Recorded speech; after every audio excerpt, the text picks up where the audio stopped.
I am one of the many Neighbors Day connectors, and we are spread out all over the country, connecting people in our community with their neighbors and assisting them with ideas on how to reach out to each other, or if you want to do an event, what do you need? And if you want to get something sponsored, who do you write? That kind of stuff. And my name is Sacha. I live in Wellington. And I'm just going to start with just a little karakia. Whakataka te hau ki te uru, whakataka te hau ki te tonga, kia makina kina ki te uta, kia mataratara ki te tai. I aki ana te atakura, he tio, he huka, he hauhu, ti he Maori ora. Welcome, welcome here tonight. This is a very, very casual, like I said, I'm based here in Wellington. And when we started preparing for Neighbors Day, the focus was very much on having lots of events happening at this time of the year. Tomorrow, actually, the official campaign starts. I always say every day is Neighbors Day, because there's never a day that is not good enough to reach out to any of your neighbors. So I've made some notes here. And the main thing that I wanted to say was that this happened because there's less events happening because of the situation that we're in the country. There's a lot of people wanting to stay in or not wanting to have big events like neighborhood barbecues. And from that came the idea, let's do a few things online. So I thought, well, I'm not an expert, but this is one of the things that I have learned over the years to make, and that I really enjoy making. It's easy. I just learned it by doing. I'm a very experiential learner. I just start doing something and stuff it up a couple of times, and that's how I learn. Oh, I won't do it like that anymore. I'll do it differently next time. So yeah, that's me. I'm going to share a little bit about my way of making sauerkraut with you. And I also, because I realized, well, it's not going to take a whole hour, and it can't be that interesting to just listen to me. So I invited some of my dear friends who are knowledgeable, not just lovely, but knowledgeable people who I value a lot. And so I'd like to introduce Michel, who has got his own business fermenting wonderful products. And yeah, unfortunately, mine are empty. Well, there's only a little bit left in this one, but this one is empty as. Yeah, they don't last that long in my home. We love them. And then, so welcome, Michel. It's really lovely to see you. Yeah. Beaming in from the South Island. And also beaming in from the South Island is Shanti. And Shanti has her own natural health business called Therapies. And I've worked with Shanti on gut health. And she's been a huge help for me to get more healthy in my life. So I'm going to give both my friends an opportunity to speak a little bit later. And I also really want to invite you, Shanti and Michel, to put your websites in the chat later so people can know where to find you if they want to find out a bit more after this session. Yay. Okay. I'm breathing because I was actually a bit nervous, you know. I'm sitting here, not in my kitchen but I'm sitting at my dining table, and I got some cabbages, and I'm not gonna like demonstrate exactly how to do this, but I'm just gonna talk you all through it. It's pretty simple. You can choose to just use green cabbage, or you can mix up green cabbage and red cabbage. And the main thing that you do is you chop it up really fine, like you would chop it up for like a coleslaw. That's to me is sort of the best size, but you can do it any way you like. You take any kind of, I make it just in a normal glass jar. There are really fancy fermentation crockery pots, and I've never made it in that, so I just make it in a normal glass jar. And but first of all, I put it in a bowl. So the sliced cabbage goes in a bowl, and then the only things that you really need to add is salt and spices, if you want to use spices, because you can also just use salt alone. And the exact amount of salt that's one of those things that I've learned by trial and error. And when I started sort of researching, because I was like, oh gosh, well, I'm gonna do this zooey, I better research a bit more, and so I know what I'm talking about. And when I was talking to Michel, yeah, we both it was 2%, wasn't it, Michel? That's usually what we recommend. Yeah. It's so it is a little bit there are charts that say, okay, for a cabbage this heavy, you end up using that much salt. So you can find that out. There are some of those charts around, and you can work with that. Or you can do it like I do it, sort of 2%.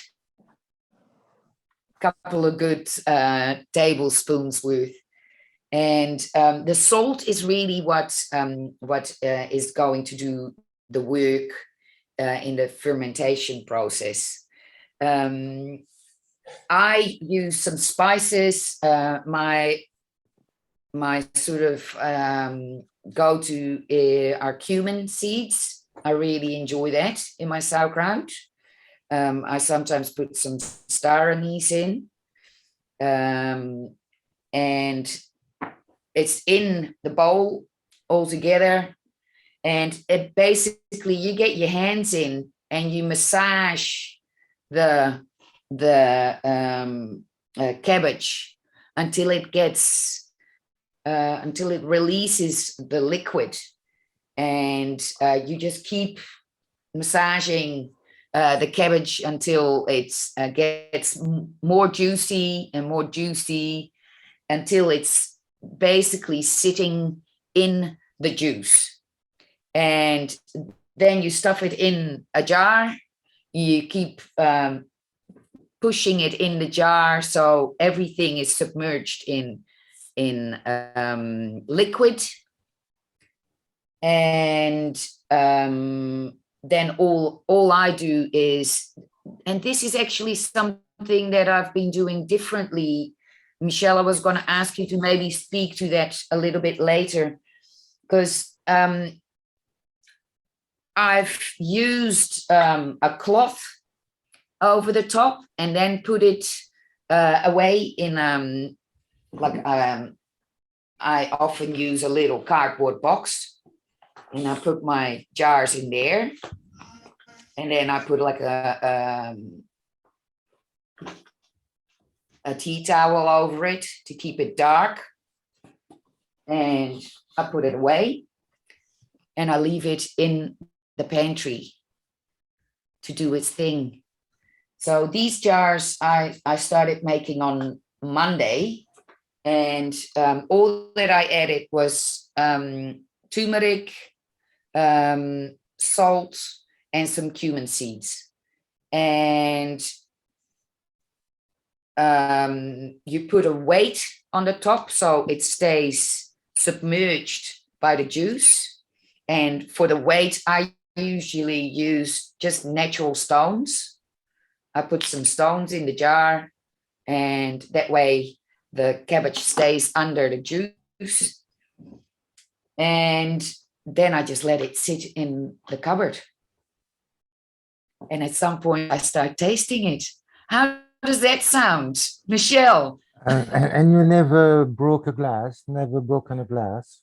No. Yeah, because you're the fermentation process will create some gas. Yes. And then you need to let them go to let it off. Yes, I burp it. Yeah, burp it. Yeah. Yes. Yeah. That's fine then. And I did. Yeah, thank you. That's a very important part. It's because it's this. It's like with any fermentation process, there is pressure that starts building. So that is.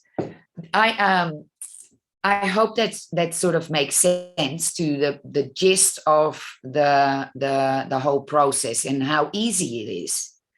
Like it was one of those things for me that I grew up with sauerkraut, being Dutch. We love like mashing it through the potato mash, and with a special Dutch rookworst, and it's a real winter dish. So I grew up with sauerkraut, but I've never seen my mom make it. We just, I only knew that it came from the shop. Mm-hmm.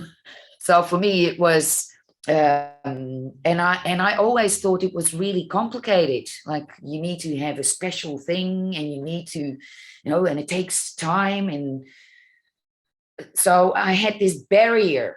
I'm very happy that I just started doing it. And like with most of the things that I really enjoy in life, like gardening, and all the yummy things that I've learned how to make myself, sauerkraut or mayonnaise, it's something that seems maybe quite complicated, but once you've done it, it's easy and so much nicer than buying it from the shop, unless it's from Michel, of course.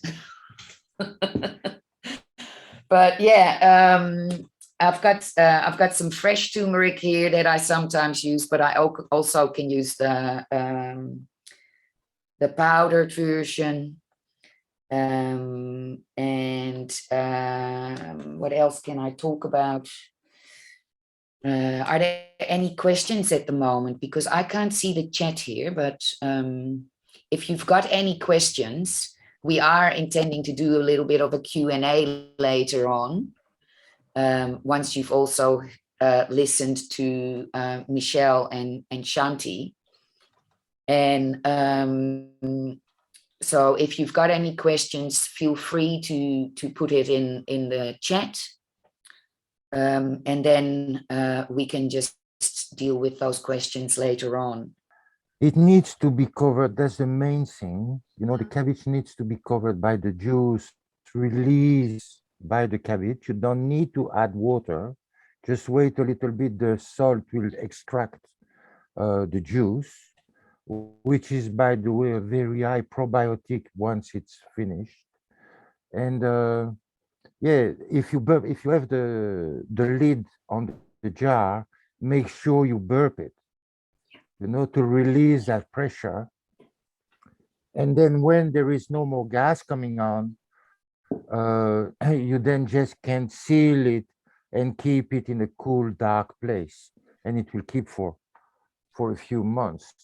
When you said If burp not it, you. does that mean just take the lid off and let the air off and then put it back on again? Yeah.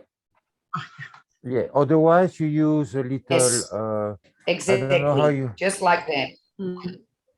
You know, there is in the wine making or beer making, there is those. I don't know how you call it. You know, this like you fill up with water, and the gas will come out and burp himself. But then that means you have to fit it in your lid with a seal, and that does it as well. Like in a beer or wine making, you will see bubbling away until basically the fermentation is finished. In wine, we'll say there is, I don't know if we call that the hot fermentation, but you know when this is active. But then after that, you need to let it sit for a few months as well before using it. There is another type of fermentation that we call if I'm not mistaken, the malic fermentation or maltic fermentation. There is two fermentation. There is a yeast fermentation, and then there's other bacteria who comes in and then extract even more nutriment from the ferment. Yes, but I took some of the sauerkraut out that I put in on Monday, and it's still very salty when I taste this now, but it's already started to do its fizzy thing. And I'm not very good at leaving it for months. Once it's ready, I put it on the table and I have a good bite of it with every meal. I keep it in the fridge. Then once I've opened it, yeah. How long do you let it sit for, fermenting for? Well, I usually do 2 weeks, and then it goes in seal jars, and then I let it sit in the jar for in the warm, you know, like room temperature for another week or two, and then that's when I consider it's ready. You know, I let it sit there for 2 weeks. And then it goes in cool, dark place, a cellar. It doesn't need the fridge. But after opening, it's better to put it in the fridge. Yeah. Yeah, you have more patience than I have, Michel. I leave it for a week or so, or week to 10 days. And then often I start eating it. So but it's good to get a few jars on the go. So you can also start testing. If you do 2 or 3 jars and one you let sit for a bit longer, then you can start testing the different consistencies and flavors and find out what you like the most. Can you add fresh onion with it? Will that work too? Yeah, onions, garlic, celery, turmeric, ginger. I use turmeric and ginger usually. Turmeric helps the fermentation process to keep it very clean. And when the turmeric, it's a little bit my core business. When the turmeric is fermented, it releases the curcumin, which is theoretically not bioavailable, but after fermentation, much more it's available, and that's become a very active antioxidant, which is very good for arthritis and pain and inflammation in the body. Do you use raw turmeric or powdered turmeric? Both. Both. In fact, I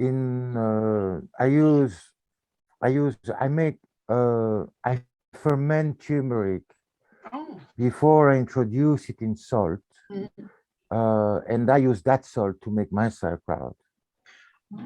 But I will use some fresh turmeric and ginger mixed together, because it seems that they work they produce even more antioxidant when they process together, fermented together. Thank you for that. Yeah, that's what I've got here, right, Michel? That's that's a fresh turmeric and ginger, but in that one you have garlic and pumpkin seed and parsley as well. It's delicious. And I made a good hot drink with this one too when I was not feeling so good, and it's a real medicinal drink. Yeah, and if you put a little bit of fat with it, it will be even more active, because it seems that the fermentation releases the curcumin, but the fat helps to take it in. Like if you have a coconut oil or milk, that will bind the curcumin to the fat, and that will be more easily absorbed, let's say. Yeah. And talking about medicinal, I would love to hear a little bit from you too, Shanti, because I learned quite a lot about using sauerkraut or any kind of fermented vegetable with each meal to help with digestion. Is there a little something that you can tell us about the value of fermented foods for your gut health? Well, having fermented, kia ora, everybody. I'm Shanti. As Michel knows, when you ferment something, it can increase the nutritional value and the digestibility by 200%. So it's just a whole lot less work for your body to do, as well as introducing lots of beneficial microbiology to your internal environment, which helps you digest your food. So it's not actually you digesting your food, it's all the beneficial microbes inside you that digest your food. So the more you have of those, and the more happy and healthy they are on location, the better you will be able to digest. So earlier, when you were speaking of the fermentation process and off-gassing, yeah? So the same thing can happen in our guts. If there's a fermentation process happening and we're not digesting properly, the byproduct of that is lots of gas and bloating and windiness and gurgling and bubbling. So there's a fermentation process that can happen in your gut if you're improperly digesting your food. So and the byproduct of that is gas. So being able to balance things out within the internal ecology of the gut by introducing probiotic bacteria and prebiotics to feed the probiotics. Prebiotics are like fertilizer for the good guys, can just make the whole digestive process much more smooth and simple. So having a handful, or maybe half a cupful or so, of fermented cabbage or any kind of fermented food is a really good way to increase the value that you're getting from your food, helping you to extract the nutrition from your food because of all those beneficial good guys. So it will increase your digestive fires in a way, if that makes sense. Yes, it does make sense. And I like it that it's not just tasty, but it's also good for you.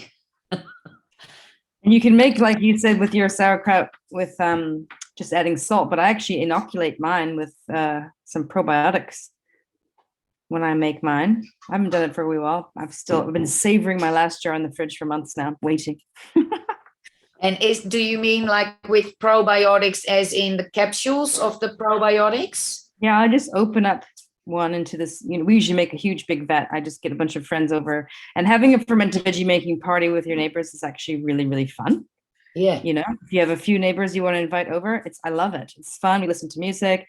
And also a good thing to note, when you make your own fermented veggies and you get your hands into the process, you're massaging and you're chopping and making the cabbage soft with your hands, there's bacteria in your whole body inside and out. So when you touch your cabbage and your fermented veggies, you're inoculating that with your bacteria, and therefore that batch of fermented food is going to respond directly to you and your neighbors and whoever's involved in that process. So it creates this little community going, which I love.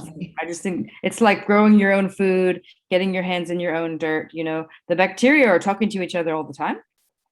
So when you inoculate your hands into a batch of fermented veggies, and I highly recommend you get right in there with the hands and really touch it as much as you can.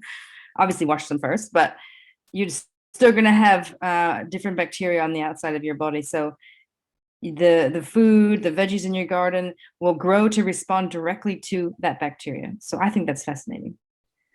Yes, I agree. Your microbiome on the outside and the inside really has an intelligence far beyond the logical thinking mind that goes way back into ancestral time. Yeah, it's fun. Yeah. Shanti, when you were talking, I remember what a friend of mine told me about using probiotic in the sauerkraut making. He, in fact, had for his whole life guts problem, and then he came across that probiotic with breast milk probiotic. And they just put that in, and that solved his lifelong problem. Yes. And then, of course, the breast milk will be one of the first nutrients building your immune system. And we see that with the calf as well. I forgot the name of the colostrum. Milk, the colostrum.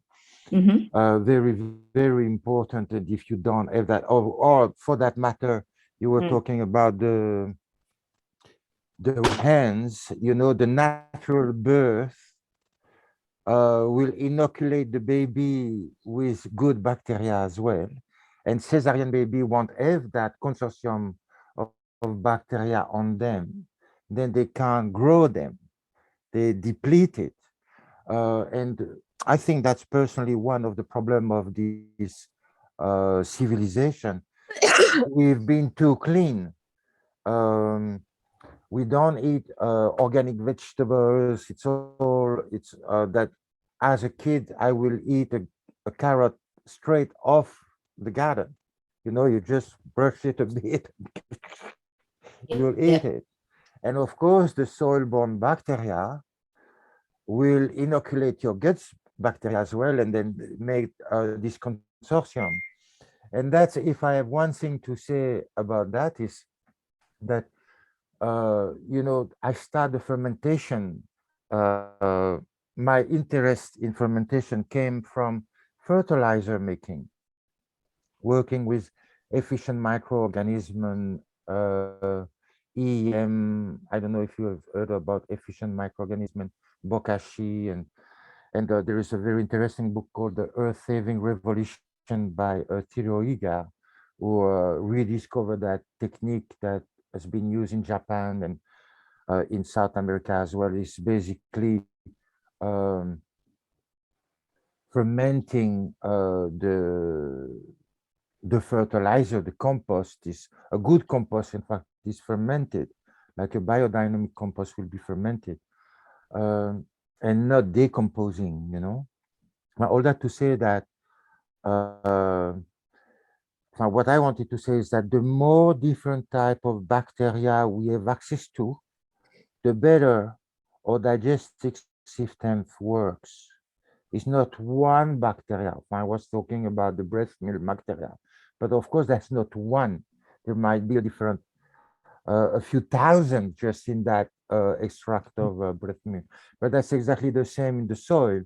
You know, you will have billions of different type of bacteria. And what Thilo Iga was saying, you were making this concoction of efficient microorganisms, or you will have maybe 80 to 100 different type of beneficial microorganisms. What he was saying is that when they are introduced in the soil, they then became some type of leader, and the billions of other bacteria in the soil will be following the action of those beneficial bacteria, then I can't help to think that use of sauerkraut as a probiotic or kimchi or yogurt or kefir for that matter, we introduce good bacteria, and the millions different type of bacteria we are in our guts sort of find some type of alignment to this energy of the good beneficial bacteria we've just introduced, and then everything works better. Yeah. Totally Yeah, agree. I like that. And I've been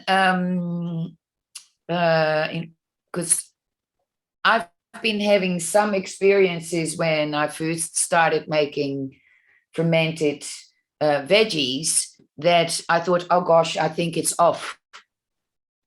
You know, I would go into I would look at the jar, and it was not as much under the liquid anymore, and it seemed like there was a little bit of bubbles, white bubbles, and I was nervous that I stuffed it up, but then all I did was scoop that bit off and let it work its way through again. Mhm. And it was fine. Nothing tasted off ever. So I would really like to encourage everyone to not to be a bit courageous, and to not be too nervous about it going wrong, because actually all the goodies are growing, like what you both are speaking to. There's a lot of great bacteria that is growing in this fermentation process. I'll just want to say, Sacha, if I can, yeah, that it's the whole point of this really is that it is stressing the importance of bringing fermented foods and those beneficial bacteria back into our systems, because in our modern world, the microbiome, the diverse microbiome that we once had, has been wiped out because a lot of people are not born vaginally, because they're not breastfed, because of the overuse of antibiotics, because of soil fertilizers, Roundup, chemical sprays, pharmaceutical drugs, you name it. There's a zillion things in our modern world. Stress, another biggie. Zillion things in our modern world that really wipe out that microbiome. So if you think about the diversity of our ancestors several generations ago, it would be 10, 20-fold what it is now.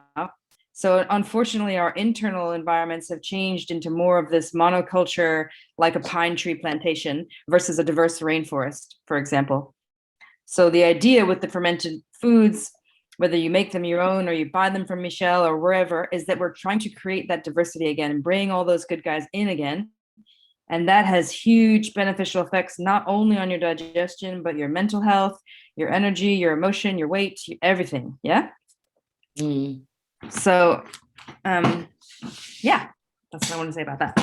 And what I can add to that is that the more medium you use, like cabbage, for example, I like the idea of the green cabbage, the red cabbage. You put a bit of onions, like someone proposed, a bit of garlic, a bit of cardamom seed, or I like the turmeric and the ginger.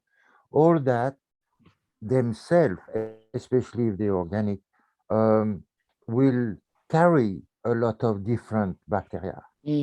And as I said, the more different type of bacteria you add, and the salt will induce the fermentation medium, and they will reproduce and colonize the cabbage and pre-digest the cabbage.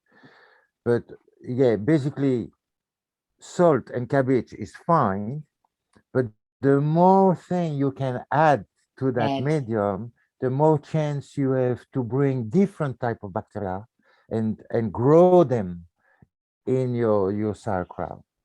Yeah, so there's a question here from Ange, and she's keen to hear different variations of ingredients. So we've already heard a few here now.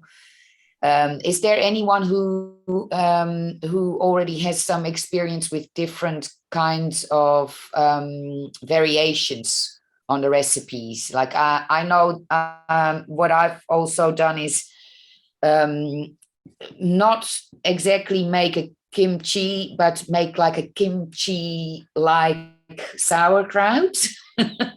So I add some carrots and some spring onion in my cabbage, and I do different. I sometimes put a little bit of chili in to give it some extra oomph. Is there anyone else who's got some ideas on recipes?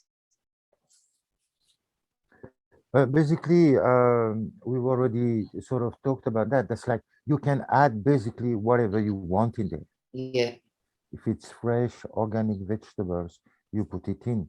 If it's a green cabbage, that will be a sauerkraut type. But the kimchi type is like more Chinese cabbage. Chinese cabbage, yeah. Which I suggest you cut a little bit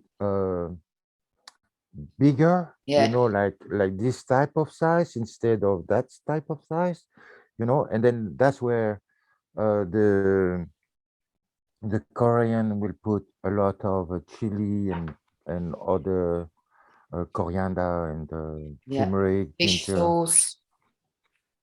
Yeah. But the little example that I produce is like a lot of turmeric, ginger, garlic, you know, that's a different process because I will use an inoculant, like maybe a probiotic or one of the ferment I like to introduce in my ferment is basically a kombucha or a June or a juice of sauerkraut. For example, if I have to ferment turmeric and ginger together, I would use different type of bacteria, and the more I have access to, the better. Then if I can put a little bit of turmeric and sauerkraut juice or kimchi juice, or well, if you don't deal with vegan people, you could put a bit of kefir juice or yogurt, you know, there's always a little bit of liquid coming out. Yeah. But this is inoculant. This is full of bacteria, and that will give a starter. And if you are in warm condition, like ideally, I would say 27 degrees, because that's important if you want to keep the same type of results. And then the way I do it, I just have a small fridge and I have a little pad in there who keep the temperature or thermostat constant at 27 degrees for at least 1 week up to 2 weeks. Okay. I'm learning so much myself being on this Zooey. It's really good. There's a lot of knowledge that both of you have got to share. And I loved how you mentioned the microbiome, Shanti, because I've recently done this whole program with you, actually strengthening my microbiome. And I'm just wondering, does everyone know what your microbiome is? Or no? So could you just tell a little bit what that describes, what that sort of the in a nutshell, your microbiome is all the bacteria that live and reside in mainly in your GI tract, in your digestive system, mainly in the large intestine. So it refers to the colony of bacteria, of which there are many different varieties and types, that live inside you. Microbiome. Biome is life. Little life. Lots and lots of them. Millions of them. Yeah. And there's lots of different foods that are really good to restore the microbiome, and not just fermented foods, but I've learned a lot working with you on that. I was just gonna go through, yeah, thanks Shanti for your tips of using coriander seed or caraway seed and making spicy kimchi. And is there anyone else who's got another question for either Shanti or Michel?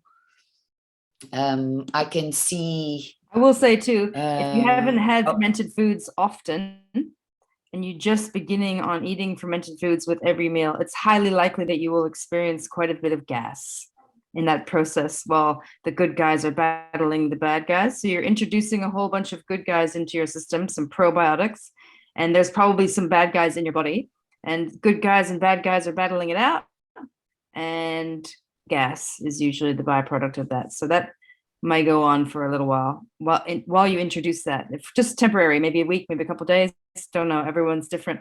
But don't be surprised if you start eating fermented veggies with every meal if you're quite windy for a while. It's normal. Don't worry. Persist. Keep going. Yeah.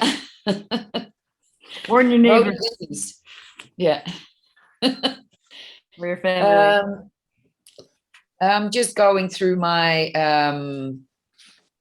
my notes, and I think I've covered everything that I did want to cover, and I've learned so much more with the input from you both. There's what I found really interesting when I read up about fermented foods and drinks is that they have been around for a very, very long time. And that first of all, they were also developed because it was a great way of storing things and to keeping things well. So yeah, it's really interesting. And the yogurt thing I found very interesting to read up about too, the Bulgarian yogurt. That was one of the, because dairy, there were no fridges, so dairy would ferment very easily back in those days. And yeah, they found out that the Bulgarians actually became way older, and there was a link to them eating fermented milk, yogurt. Interesting, eh? Very interesting. Were there any other questions for our guests? No. Everyone's still there? Yeah, because we're starting to, it's 8:05, and that means that in the next 10 minutes, I would like to round this session up. And it wasn't as painful as I thought it was going to be. I was so nervous. I was like, oh gosh, how am I going to do this? But then again, I do truly believe in when you're passionate about something, then you know, I would love lots of people to start fermenting food at home. So I had to go there. I had to do this. And if each and every one of you can, yeah, maybe find some neighbors or friends that you want to start doing a sauerkraut party with, then that spreads like good bacteria. And we will all get more healthy and happy microbiomes. Yay. Is there anything that anyone wants to ask me about Neighbors Day? Because yeah, Neighbors Day is starting tomorrow, and it's until the end of March. And anyone is welcome to organize anything that they would like, even if it's an online thing, or if you want to set up something like a Facebook group for your neighbors, in case people in the street need to isolate, and you can leave a meal for each other, or yeah, you can exchange recipes.